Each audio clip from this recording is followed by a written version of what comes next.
Hello everyone, welcome to another Daily Objective. Tonight, your host, myself, and Josh Dickson from Resurface UK.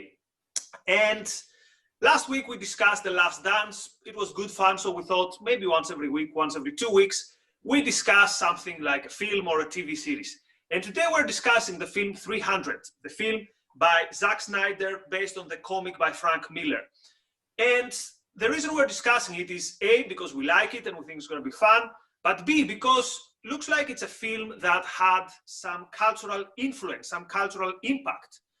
And it has had some cultural impact in various areas of society. So Marxist philosopher Slavoj Žižek said this was one of the most radical films that he's seen in the last decades, but also this film is very popular in the traditional, let's say, in conservative right, because they see this idea of protecting your country and protecting your culture. And for those of you who don't know, the film depicts the battle of 300 Spartans versus the invading army of the Persians, the Battle of Thermopylae, or Hot Gates, as some people translate it. So many things to discuss, and definitely this film also had an impact on a new, let's say, ideal of masculinity. It has led many men to go to the gym and try to get this impressive physique that the Spartans have in the film, and specifically Gerard Butler, who plays Leonidas. So the first point I want to discuss is there are many adventures, and there are many adventure films. So why do you think, Josh, that this film had such an appeal that we're still discussing it 13 years after its release? I think that's a great question, and I think that one of the reasons is it's such a heroic story, and it's a true story. I mean, the film 300 is very embellished, but it's a true story, and it really did protect. I mean, ancient Greece is the birth of Western civilization, and if Thermopylae had failed, in a way it was a failure. It was a bit like a Dunkirk or something for the British in World War II.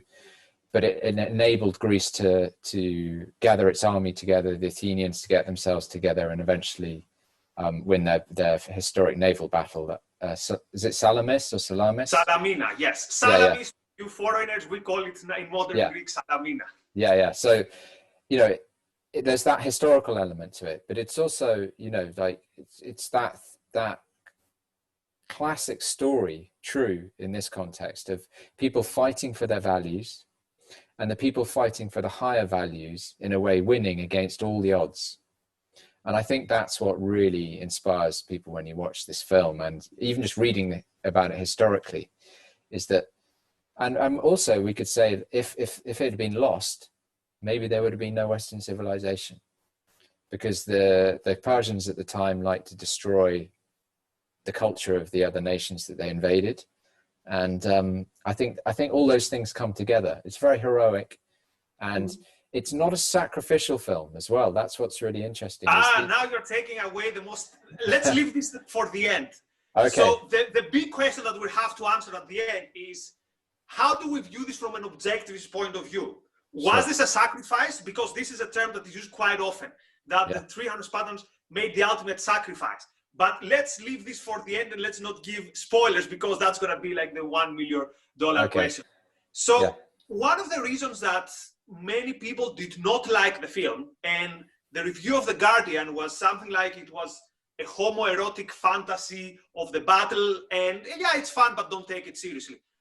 I think one of the reasons that many people were a bit skeptical with the film was that there's this idea that nowadays that this glorification of, I don't know, the male body or of the virtue of being brave in the battle is inherently somehow supposedly related to fascism or right-wing ideology.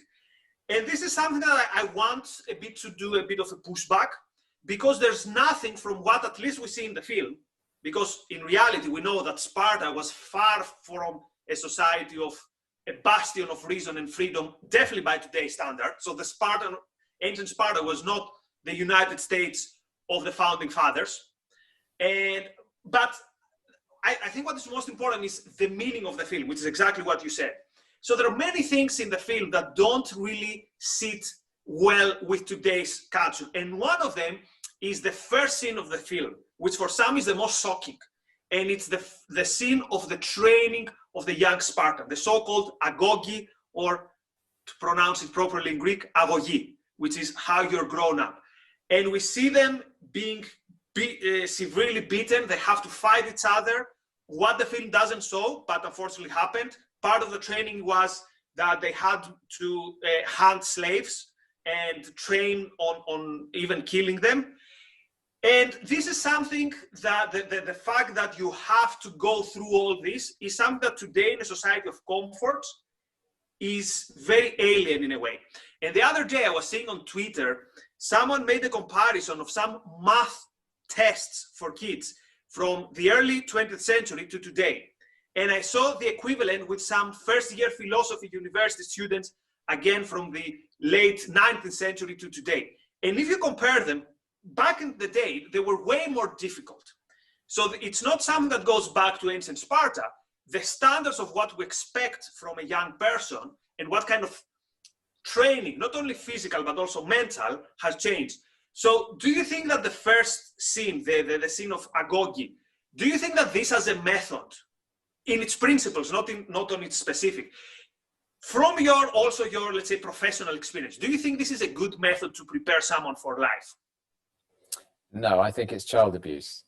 It's child abuse, but it's very important to set the context at the time. And in the same way that with everything that's going on at the moment with statues and, the tearing down of statues, etc. When we put a statue up of Churchill, we're celebrating his virtues, not his vices in that statue. And that's what this film is doing, is celebrating the virtues of a certain era. And there are the elements, as you say, Sparta was actually a very brutal regime, but that's not what's being celebrated in the film. And I think that opening scene is to show you some context of what life was like then as well. And that's Sparta. Lord knows what it was like on the other side. But I think in fundamental terms, there is a point here, is that we have a choice now. We have a choice to teach kids to be victims, or we teach them resilience.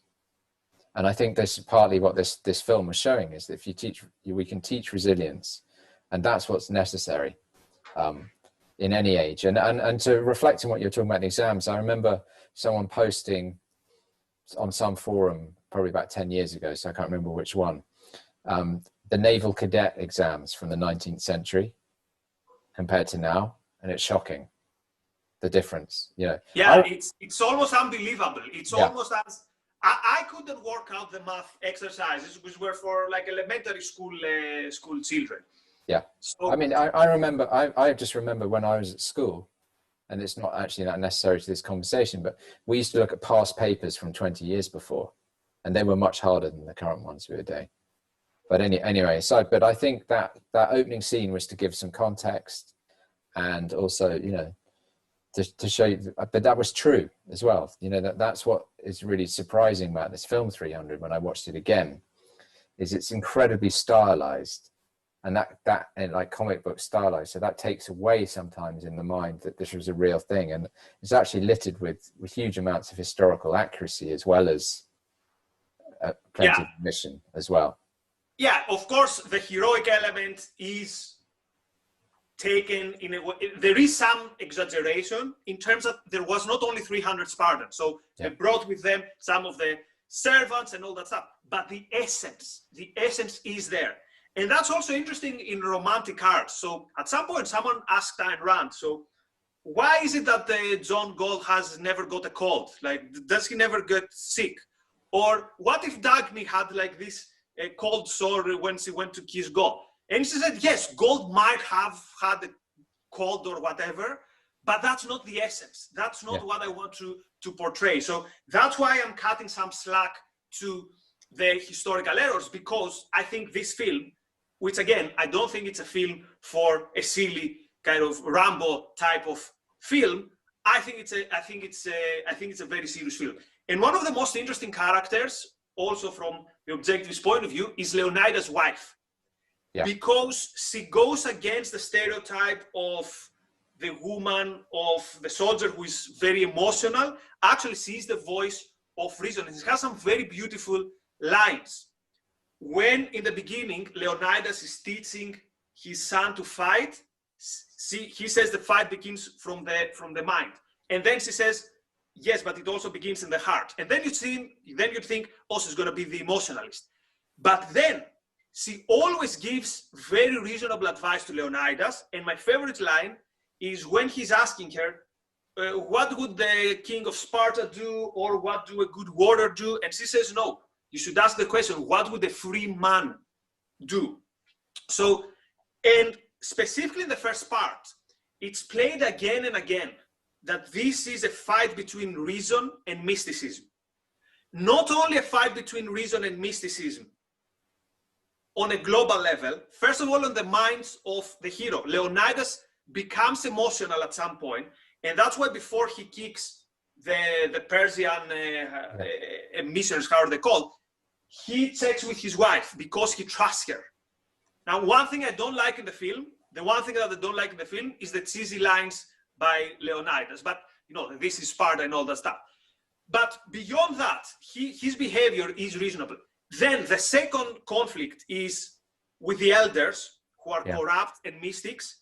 And at the biggest level, the conflict is the kingdom of reason, let's say, Greece, versus the kingdom of mysticism, which was Persia.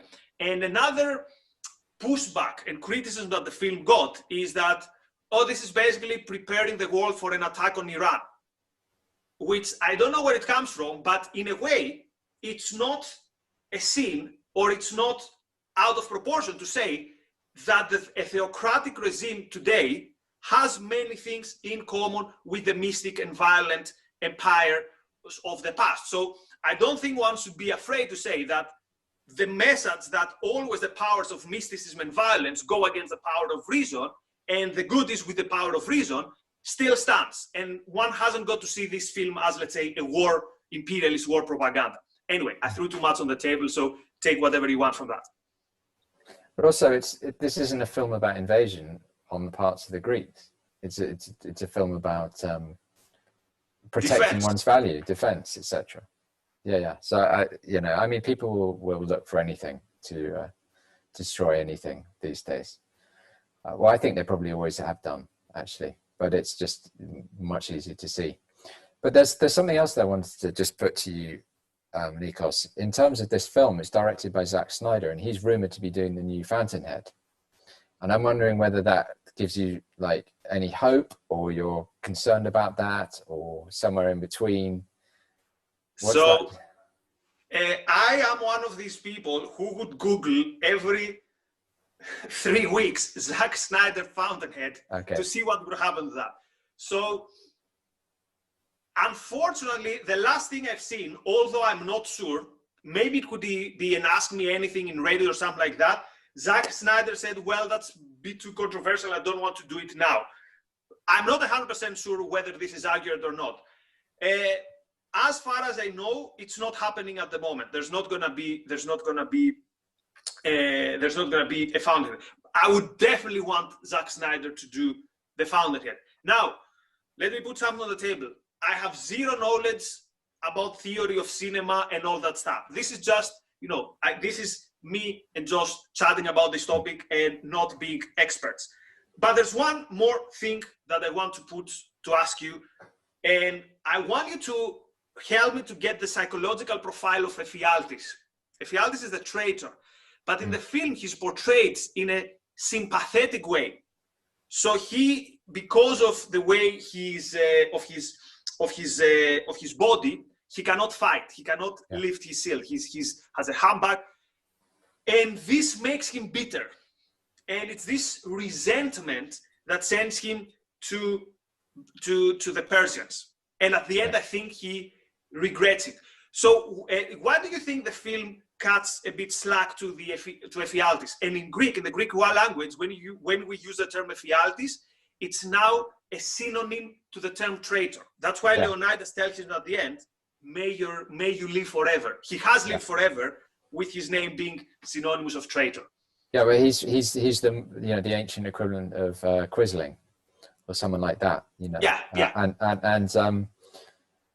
I think, you know, films need to have a bad guy to hang something on, and people love a sense of treachery because it heightens the drama and the tragedy. It's Greek, so it's got to have an element of tragedy to it. And also, it is true that he did betray the real life person. He was actually a shepherd, I believe, and that's probably too boring for a story like this. That a shepherd who needed to eat betrayed, you know, the army. Exactly. So it needed that was stylized and added in, I think, and I think it was done quite well in some ways. I think it was a bit rushed. The turn from wanting to be part of Spartan to suddenly flipping that much just seemed a little bit too rushed to me. But you know, Leonidas, what's sad is Leonidas said, well, maybe you can help out and you know, be like tend to the wounded, etc. And that wasn't enough for him. And I also think that was added in to, you know, maybe make it a little bit more politically correct, that not everybody's pure and there aren't always the goodies and the baddies. And there's the element of he was betrayed. You know, his father was, I can't remember the exact details, but there was. Yeah, so the detail was that his mother took him away from Sparta because she knew that whoever was not fit to fight, the babies were thrown in the mountain of Kyada. By the way, I just got a text from a Greek friend who is watching us who said something correct. In modern Greek, ephialtis means nightmare. Okay. So technically the term now means nightmare. So, but it's associated with something bad. But what I wanted to say, and I didn't say it in the proper way, is that throughout the history, he is the embodiment of betrayal. Yeah. Maybe Ephialtes, Judas. So he's a bit like Judas in the Greek in the Greek tradition. Now, one thing that I really liked is the ruthless rationality, let's say, of Leonidas, where when everyone is celebrating, he keeps his cool. He's focus oriented, and at some point the question comes to him, could it be that we can win here? And that's a big historical discussion, whether Ephialtes actually played a role, or if it weren't for Ephialtes, whether the Spartans would win. That's an open discussion. And actually, there's also an open discussion how actually significant the battle was, and why didn't the Persians, for example, just not land their army somewhere else. But again, that has very little to do with the message of the story. Now, I've left for the end the biggest question. Is what the Spartans did a sacrifice? Because this is how it is remembered. It's always been remembered as selfless sacrifice. And actually, it has influenced a lot of very dark ideologies. So quite often you will hear Greek fascists, but also Spanish phalangists, which were the equivalent, something like equivalent of fascist Spain. They talk about the love of death. I think, and actually the Spanish fascist had the logo, Viva la muerte, long live death, which means I'm so dedicated to my mission that I can't wait to die. I think this is something which it's a hard pill to swallow for us. That the reason why you go there to fight is because you want to live and not actually because you want to die. So this urge that the film shows of the Spartans wanting to die is something that I didn't like. But from your point of view and from our influence, let's say from objectives, do you see what the Spartans did as a sacrifice? Not at all, because the sacrifice is turned by putting a lesser value over a higher value in your values hierarchy. And these Spartans valued freedom so much that they were willing to go and fight for it and protect their loved ones and their children and their wives, etc. And, you know, many people still say that people really relate, even if they don't have the context and the understanding and the actual words for it and the, you know, the objectivist approach and other romantic stroke Aristotelian approaches. People get that some people would rather die for something than stay alive. And that this is imagine if Leonidas didn't go and fight. What would the rest of his life be like for him? The level of self-loathing would be so much he'd probably kill himself. You know, he's that principled to his values, etc. That he wouldn't even have even questioned it, because he valued things so much, and therefore, you know, we have to keep coming back to this. Well, the definition of a sacrifice is when you put something of lesser value over a higher value, and you know, Jesus being the ultimate example of that Dr. Joran Brook always uses. And in this case, no, it wasn't a sacrifice. It was an incredibly selfish act on his part, in the true sense and the meaning of the word that we understand it to mean. Yes, and the film is trying to show you how Xerxes tried to lure him, but Leonidas said no. And actually, a good example that I've heard someone else using is, imagine you are one of these Kurdish women and you are fighting ISIS. How much of a better fate is death fighting ISIS than living under ISIS and becoming a sex slave or being tortured or whatever? So this is a very obvious example where actually dying till the end is not a sacrifice, because the alternative is worse. Living in slavery is actually actually worse. And the last thing, just to throw in the table, because I know you and I are both interested in, let's say, fitness, and Leonidas at the time of the battle was 60 years old, or if he was not 60, he was close to 60. So this is a historical inaccuracy. But everything that we see that he was first in fight is true.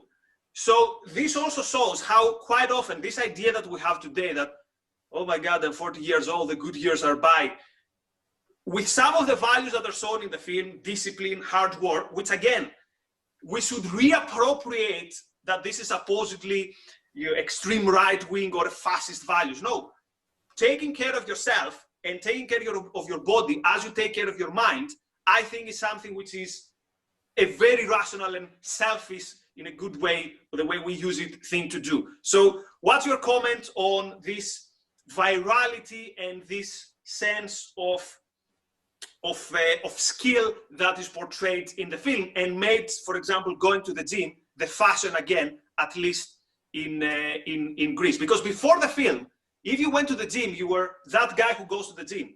After the film, or at least for some months, almost everyone, most men wanted to go to the gym, and the ideal was Leonidas. I mean, I had no idea that he was meant to be 60. I thought he was meant to be 40. Because if he's in the film, he's 40. In real life, he was way older at the time of the battle. Because I was just thinking, you know, he might have been married, had kids, but you know, he could have grown-up kids back then. In your 40s, you'd have kids who are 20 odd, etc. Well, I think, you know, if you continue to be disciplined in training, what the other thing that the film shows is, and I think this relates to the Michael Jordan documentary we're looking at, and tennis players like Federer, etc., is that when you get older, you become more skilled. And Kelly Slater, who's the greatest surfer of all time, 10-time world champion, etc., he's 47 now, and he's still competing in the top 10. And what happens when you interview and listen, I've not interviewed these people, but I've listened to interviews of these kind of real life examples as well, is that they say that actually the older they get, the more skillful they are with their mind and the integration of what they can and can't do. So they know themselves better, and they know that their strength's much better. But also I know from experiencing things that a lot of people report that they're strongest. They get stronger when they get older in many ways. They just, you lose that twitch muscle. So you're not quite as fast, but you make up with guile, cunning, etc. And I think that's really interesting to hear that you're 60, but it wouldn't surprise me at all, because also the ancient Greeks celebrated vitality, health, etc. And they lived in a very healthy part of the world, you know, with a healthy diet and everything. So none of that surprises me, and he would lead from the front. The other interesting thing I know, you may or may not know this, but about 40, 50 years later, they went and got his bones and brought it back to Sparta, and they celebrated Leonidas every year. I don't know until the Romans took over in 150 BC, but I believe that's what was the case, is he was such a heroic figure and so inspirational that they celebrated. So don't quote me on any historic things that I say, but I believe that another small accuracy of the film, Leonidas doesn't die last. Actually, he dies relatively early in the last day of the battle. And there was a battle within the battle to try to take his body. And I think that was successful. So I think at the end, they managed to somehow take the body. I think then it was taken back. So, but the story that you say is probably the case, because it was a big issue then not to let his body be given away to the enemy. So the last thing I want to say is, as my parting words, is that the reason, in my opinion, why this film became a cultural reference is that no matter how decadent society becomes in terms of the culture, in terms of what passes for art, when you're exposed to values, people react. Yeah. And I think that's why this film had this appeal, because it's impossible to have a good sense of life and not be inspired by some aspect of that film, whether it be the powerful female character or the warrior or the reason versus mission. There's something in this film that speaks in the best of you. So that's why I've enjoyed it, and I've watched it probably 3 or 4 or 5 times throughout the last 14 years. Just parting words. Just a you know, another example of heroism. And also, I think it's really important, as I said right at the beginning, that people are responding to this maybe unconsciously or not explicitly, implicitly, to the fact that it wasn't a sacrifice. It was actually, and hey, if Leonidas can do this, what can I do for my values? And I think that's what people take away from Heroes. And I hope, you know, and this was a phenomenally successful film because of that, in spite of the critics. And to give also a Jordan Peterson twist, if you remember that scene with Ephialtes, Xerxes basically offers him the pleasure island. He says, anything you want is yours. And at the end of the film, we see Ephialtes is sad. Whereas Leonidas, who takes the route of virtue, at the end of the film, even when he's literally dying, he looks fulfilled. He looks proud, and he seems to have self-esteem, which is what is lacking from Ephialtes, who took the easy way out. Anyway, we're way out of time. We could be discussing this for hours. I have to say I really enjoyed the film reviews with Josh, so my suggestion is that we keep them on. Anyway, definitely. Many thanks to all of you who were with us. Thank Josh. See you all soon. Bye-bye. Take care.